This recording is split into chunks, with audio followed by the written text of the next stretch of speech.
दीवानापन episode 85। अब आगे। तन्मय को जब उस लड़के ने देखा तो गुस्से से बोला, आपकी हिम्मत कैसे हुई मुझे घर में अकेला छोड़ने की और मेरे मॉम के साथ यहाँ आने की। मैंने आपसे कहा था डैड कि मुझे मेरी मॉम के साथ आना है। मैं अपनी लिटिल बहन को सबसे पहले अपने गोद में लेना चाहता था, लेकिन आप मुझे यहाँ नहीं लेकर आए। इसके लिए मैं आपसे बहुत नाराज हूँ। मैं आपसे बात भी नहीं करूँगा। ये कहकर वो गुस्से से वार्ड की तरफ देखने लगा। तो वही तन्मय में गहरी सांस लेकर कहा, रिधान बेटा मेरी बात सुनो, तुम ऐसे मुझसे नाराज नहीं हो सकते। मैं तुम्हें इसलिए यहाँ नहीं लेकर आया क्योंकि ये हॉस्पिटल है और यहाँ बच्चों का आना सही नहीं है। तभी रिधान ने गुस्से के साथ कहा, मैं कोई बच्चा नहीं हूँ, बल्कि मैं बड़ा हो गया हूँ और मुझे मेरी छोटी बहन को अपने गोद में लेने का हक पूरा है। अब आप मुझे नहीं रोकेंगे। मैं अपनी छोटी बहन से जरूर मिलूंगा। ये कहकर वो बिना तन्मय की आगे कोई बात सुने सीधे अंदर वार्ड में बढ़ गया। तो वही भावना की नज़र जैसे ही रिधान पर गई, उसके चेहरे पर बड़ी सी स्माइल आ गई। उसने प्यार से कहा, रिधान बेटा आओ देखो अपनी छोटी बहन से मिलो। ये तुम्हें हेलो बोलने के लिए बहुत एक्साइटेड है। ये सुनकर रिधान के बस इमोशनलेस चेहरे पर हल्की सी स्माइल आ गई। वो सीधे भावना की तरफ बढ़ा और उसने भावना की गोद में उस छोटी बच्ची को देखा। हालांकि अभी वो उसके चेहरे को नहीं देख पा रहा था क्योंकि इसका चेहरा ब्लैंकेट से ढका हुआ था। लेकिन तभी रिधान ने कहा, मॉम मुझे मेरी छोटी बहन को अपने गोद में लेना है, इसे आप प्लीज़ मुझे दे दीजिए। ये सुनकर भावना ने तुरंत स्माइल के साथ कहा, हाँ बेटा जरूर, पर ध्यान से लेना, अभी ये बहुत छोटी है, इसे तुम गिरा मत देना। ये सुनकर रिधान अपनी भौहें चढ़ाकर बोला, मॉम मैं बड़ा हो गया हूँ, आप और डैड मुझे क्यों हमेशा छोटा बच्चा समझते रहते हैं। मैं अपनी बहन को खुद से भी ज़्यादा प्रोटेक्ट करूँगा। ये सुनकर भावना मुस्कुरा दी। वहीं गेट पर खड़ा तन्मय में भी मुस्कुरा दिया। तभी भावना ने रिधान के गोद में उस छोटी सी क्यूट बच्ची को धीरे से दे दिया। रिधान ने जब उस बच्ची को अपनी गोद में लिया तो उसने हल्की स्माइल के साथ कहा, वेलकम माय लिटिल सिस्टर। ये कहते हुए उसने जब उस बच्ची के चेहरे से मिनी टॉवल को हटाया और जैसे ही उसने उसके चेहरे को देखा, अचानक से रिधान के एक्सप्रेशंस बदल गए। उसके चेहरे पर जो स्माइल थी वो दूसरे ही पल कहीं गायब हो गई। उसने गुस्से के साथ चिल्लाते हुए कहा, she is not my little sister mom dad, ये मेरी बहन नहीं हो सकती। ये सुनते ही भावना के चेहरे के रंग उड़ गए, तो वही तन्मय के भी होश उड़ गए। एपिसोड 86। अब आगे। जन्नत ने मुंह से खून निकलते देखा तो उसकी आंखें बिल्कुल बड़ी हो गई। वो तुरंत हकलाते हुए बोली, नहीं ऐसा नहीं हो सकता, मेरे मुंह से ऐसे खून नहीं निकल सकता, वो भी सिर्फ खांसी की वजह से। आखिर मुझे क्या हो रहा है, ये सिर्फ खांसी है ना, कहीं कुछ और तो नहीं हो गया मुझे, क्योंकि मेरे सीने में जलन भी हो रही है। ये कहते हुए जन्नत लगातार अपने सीने को सहलाने लगी, लेकिन उससे कोई फायदा नहीं था, बल्कि अब तो उसकी खांसी और भी ज्यादा बढ़ गई थी। उसके मुंह से लगातार खून निकल रहा था। जन्नत की आंखों से आंसू निकलने लगा। वो दर्द से भी बेहाल थी और वो इधर से उधर कसमसाई जा रही थी। इधर जल्दबाजी के साथ अन्नू केमिस्ट्री से खांसी की सिरप लेकर आए और वो जैसे ही कमरे के अंदर पहुंची, बेड का नजारा देखकर अन्नू बिल्कुल शॉक रह गई। उसके हाथ से वो सिरप छूटकर जैसे जमीन पर ही गिर गया, क्योंकि इस वक्त बेड पर जन्नत बुरी तरह खांस रही थी और बेडशीट पर खून ही खून लगा हुआ था जो उसके मुंह से निकल रहा था। ये सब कुछ देखकर अन्नू के हाथ पैर जैसे ठंडे पड़ गए हो। वो तुरंत लगभग दौड़ते हुए उसके तरफ आए और घबराकर बोली, जन्नत तुम्हें खून क्यों आ रहा है, तुम ठीक तो हो ना, शायद तुम्हें हॉस्पिटल लेकर चलना पड़ेगा। जन्नत के अंदर इतनी ताकत नहीं थी कि वो कुछ बोल पाए, क्योंकि वो तो बोलने से ज्यादा खांस रही थी और उसकी आंखों में भी दर्द के साथ आंसू भरा हुआ था। उसने भी धीरे से अपना सर हाँ में हिलाया, क्योंकि वो खुद भी अब हॉस्पिटल जाना चाहती थी। उससे अब ये सब कुछ बर्दाश्त नहीं हो रहा था, लेकिन अन्नू को समझ नहीं आ रहा था कि वो जन्नत को अकेले कैसे हॉस्पिटल लेकर जाए। वो घबरा रही थी और तभी उसके दिमाग में कुछ आया, मैं अभी वैभव के पास कॉल करती हूँ। वैभव जरूर इसमें हमारी हेल्प करेंगे, क्योंकि मैं तुम्हें अकेले हॉस्पिटल लेकर नहीं जा सकती। ये कहकर वो जैसे ही जाने को हुई, तभी जन्नत ने उसके कलाई को पकड़ लिया और उसे रोक दिया। ये देखकर अन्नू को कुछ समझ नहीं आया और वो नासमझी में बोली, क्या हुआ, तुम ऐसे मुझे रोक क्यों रही हो, मैं अभी वैभव को बुलाऊंगी और बहुत जल्दी ही तुम ठीक हो जाओगी। लेकिन इसके जवाब में अपना सिर न में हिलाते हुए जन्नत ने बहुत ही दर्द भरी आवाज में कहा, बिजनेस ट्रिप पर गया हुआ है, वो नहीं आ सकता। ये सुनते ही अब अन्नू परेशान होकर बोली, अब मैं क्या करूं, मैं तुम्हें अकेले कैसे हॉस्पिटल लेकर जाऊं, मुझे कुछ समझ नहीं आ रहा। ये सुनकर जन्नत अब रोने लगी क्योंकि उसे दर्द हो रहा था और वो दर्द को बर्दाश्त नहीं कर पा रही थी। उसको रोते देखा और मुंह से खून निकलते देख अन्नू ने घबरा कर कहा, पहले मुझे ये बताओ कि तुमने क्या खाया था कि तुम्हारे मुंह से खून निकल रहा है? क्या तुम्हें किसी चीज की एलर्जी हुई है? क्या तुमने कुछ उल्टा सीधा खा लिया था? जन्नत ने इसके जवाब में अपना सिर ना में हिला दिया और बोली, नहीं, मुझे याद नहीं है कि मैंने क्या खाया था, लेकिन मुझे इतना पता है कि मैं बाहर की कुछ भी चीज़ नहीं खाई थी और ना ही कोई ऐसी चीज़ खाई थी जिससे कि मुझे एलर्जी हो। ये सुनकर अन्नू ने घबरा कर कहा, अगर ऐसी बात है तो तुम्हारे मुंह से ऐसे खून क्यों आ रहा है? और तुम्हारा शरीर भी बिल्कुल गर्म हो गया है। तुम्हें क्या हो गया? मुझे कुछ समझ नहीं आ रहा है, लगता है अब मुझे ही कुछ करना पड़ेगा और तुम्हें हॉस्पिटल लेकर जाना पड़ेगा। इसके जवाब में जन्नत ने सिसकते हुए कहा, कुछ भी करो पर मुझे दर्द से राहत दे दो, मुझे अभी बर्दाश्त नहीं हो रहा है, मुझे बहुत तकलीफ हो रही है। ये कहते हुए वो बेड पर बहुत ही बुरी तरह से तड़पने लगी। उसे इस तरह तड़पते देख अन्नू ने अब सोचा और वो जल्दी से उसे पकड़ने के लिए नीचे झुकी और बोली, जन्नत तुम मुझे अपना सहारा बना लो, मैं तुम्हें लेकर बाहर जाऊंगी और कुछ ही देर में एम्बुलेंस को बुलाऊंगी, फिर हम हॉस्पिटल जाएंगे। ठीक है। अगर वो जैसे उसे उठाने की कोशिश करने लगी, लेकिन जन्नत के अंदर अब ताकत नहीं थी कि वो उठ पाए और अब उसकी आंखों के सामने अंधेरा छा रहा था, जिस वजह से वो बिल्कुल सुस्त होकर इस तरह बेड पर पड़ी रही और धीरे से बोली, मुझे लगता है कि मैं अब मर जाऊंगी। उसकी ये बात सुनते ही अन्नू बिल्कुल शॉक्ड हो गई और दूसरे ही पल वो जोर से चिल्लाई, शट अप, ऐसा नहीं होगा। इधर दूसरी तरफ पैलेस में इस वक्त भावना थोड़ी बेचैन होकर सोफे पर बैठी हुई थी। वो टीवी देख रही थी पर टीवी में उसका मन नहीं लग रहा था। तभी तन्मय वहां पर आते हुए बोला, भावना मेरी एक मीटिंग है इसलिए मैं देर रात आऊंगा, तुम मेरा इंतजार मत करना। ये कहकर वो जैसे ही जाने लगा तभी भावना ने तुरंत तन्मय को रोकते हुए बोली, रुक जाए, मुझे कुछ बेचैनी हो रही है, मुझे कुछ ठीक नहीं लग रहा है। उसकी बात सुनकर तन्मय के चलते कदम रुक गए और वो ना समझी में बोला, क्या हुआ? सब कुछ ठीक है ना? तुम्हारी तबीयत तो ठीक है, क्या तुमने अपनी दवाई ली? ये सुनकर भावना ने अपने सिर ना में हिलाकर कहा, नहीं, मुझे दवाई की जरूरत नहीं है, बल्कि मुझे जन्नत की जरूरत है। वो लड़की अभी तक वापस नहीं आई है, मुझे डर लग रहा है कि कहीं वो फिर से हमारा घर छोड़कर भाग तो नहीं गई। एक काम कीजिए, उसके कैफे में कॉल कीजिए और पूछिए कि वो कब तक घर वापस आएगी। जब तक मैं उसे अपनी आंखों से नहीं देख लूंगी तब तक मुझे सुकून नहीं मिलेगा। ये सुनकर दूसरे ही पल तन्मय ने कहा, हाँ, वैसे रात भी होने वाली है और अभी तक वो वापस नहीं आई, मैं अभी कॉल करता हूँ। ये कहकर वो जैसे ही जन्नत के पास कॉल डायल करने को हुआ वैसे ही जन्नत का फ़ोन स्विच ऑफ आया, जिसे देखकर तन्मय ने ना समझी में कहा, उसका फ़ोन स्विच ऑफ आ रहा है। ये सुनते ही अब भावना को और भी ज़्यादा घबराहट होने लगी और उन्होंने घबराते हुए कहा, मुझे तो पहले ही बेचैनी हो रही थी, मुझे लग रहा है ज़रूर उसके साथ कुछ न कुछ हुआ है। प्लीज़ कुछ कीजिए, जाकर उसके बारे में पता लगाए कि आखिर वो कहाँ है और क्या कर रही है।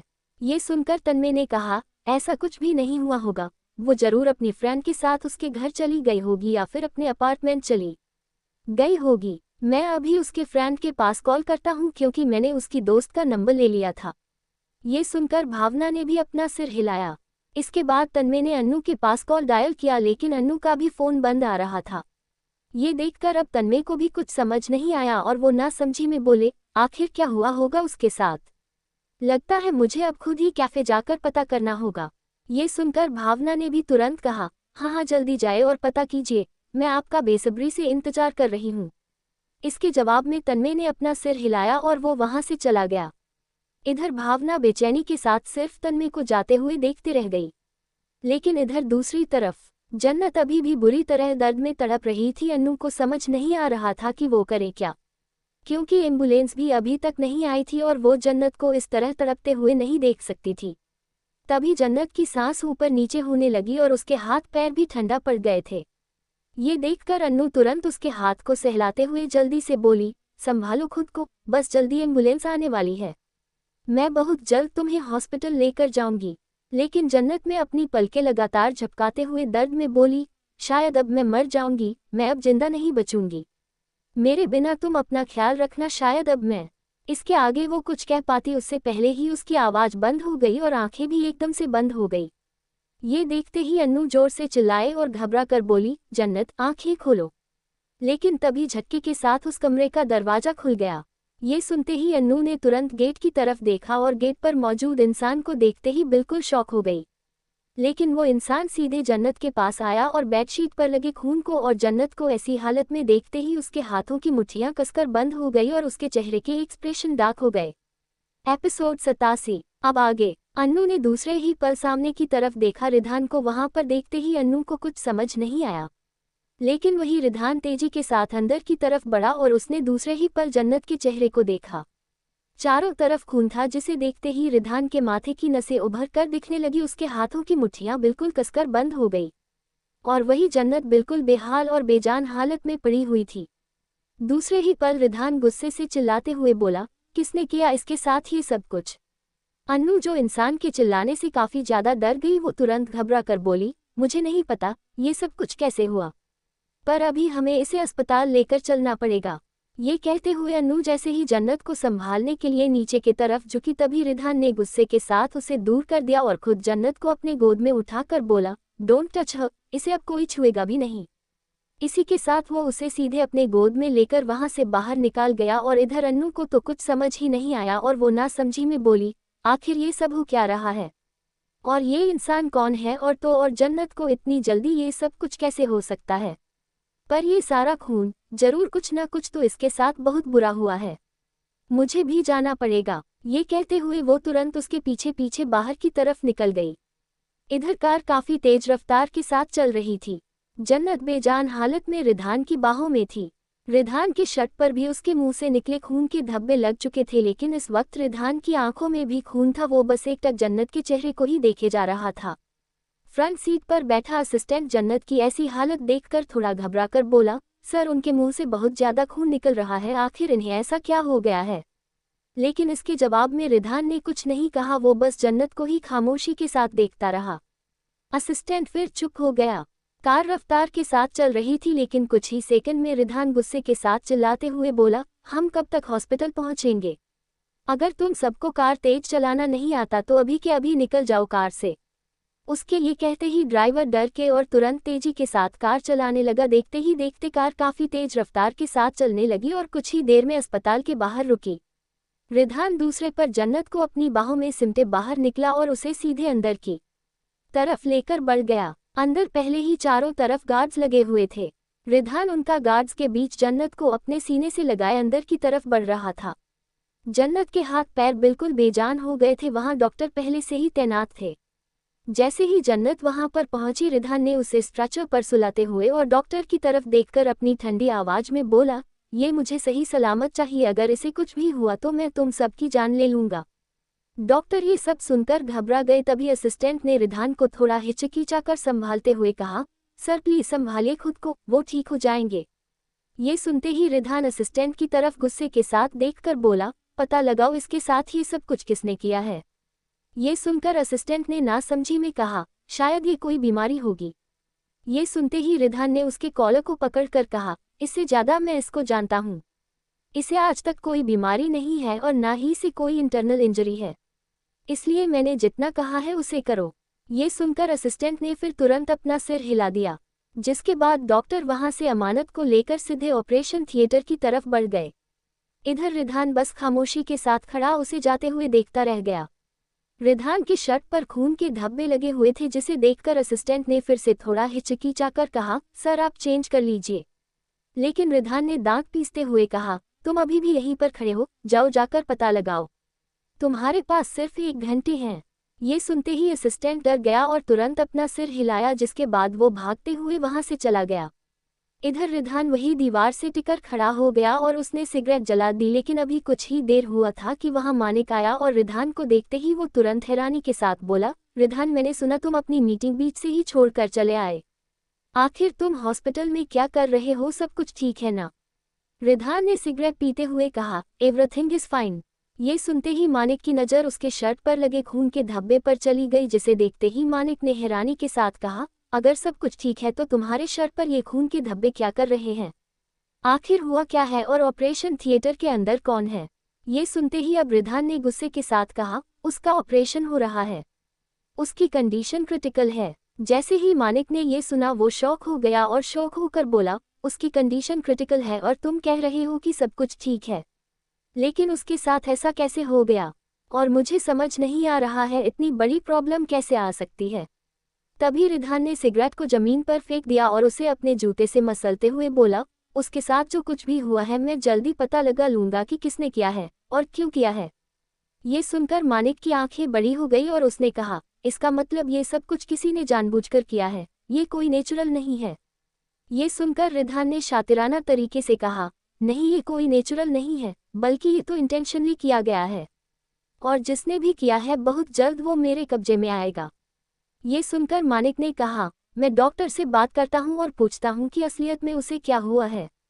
ये कहते हुए मानिक भी ऑपरेशन थिएटर के अंदर चला गया और रिधान बस खामोश खड़ा रहा।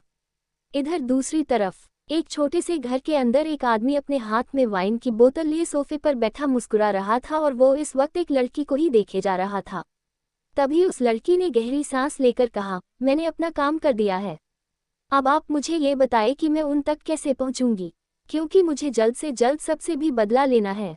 ये सुनकर वो आदमी हंसते हुए बोला, पहले तुमने ये जो काम किया है इसके लिए हम सेलिब्रेट करते हैं और इंतजार करो, जल्दी उस लड़की के मरने की खबर आएगी और जैसे ही वो मरेगी वैसे ही मैं तुम्हें उन तक पहुंचा दूंगा और फिर तुम आराम से उन सब से अपना बदला ले सकती हो। ये सुनकर उस लड़की ने गुस्से के साथ कहा, मुझे उस जन्नत के मरने जीने से कोई फर्क नहीं पड़ता, मुझे तो सिर्फ और सिर्फ उन सब से बदला लेना है जिन्होंने मेरे साथ ऐसा किया है।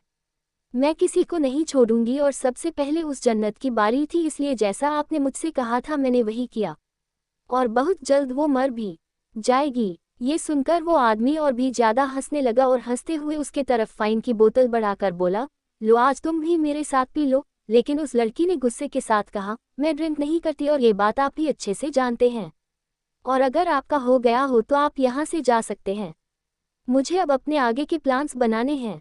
ये कहकर वो लड़की अपनी जगह से उठी और सीधे कमरे की तरफ जाने लगी। लेकिन तभी वो आदमी काफी सीरियस होकर उस लड़की को देखकर बोला, आशी कहीं ऐसा तो नहीं है कि जब तुम अपनी फैमिली के पास जाओगी तो तुम उन्हें देखकर पिघल जाओ और अपनी सारी प्लानिंग भूल जाओ। जैसे ही आशी ने उस इंसान के मुंह से ये बात सुनी अचानक से उसके एक्सप्रेशंस बदल गए।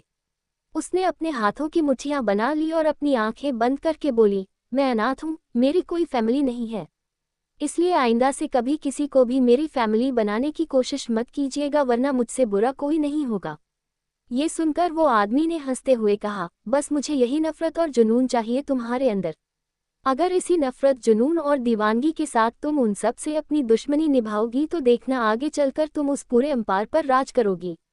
ये सुनते ही आशी के चेहरे पर भी एक अजीब से एक्सप्रेशंस आ गए और उसने कहा, बिल्कुल मैं पूरे एम्पायर पर राज करने के लिए ही तो यहाँ पर आई हूँ, क्योंकि बहुत रह लिया मैंने इस तरह से अपनी जिंदगी, अब मैं अपनी जिंदगी को अपने तरीके से जीऊंगी, एक ऐसी जिंदगी बनाऊंगी जिससे लोग सिर्फ और सिर्फ इंस्पायर होंगे।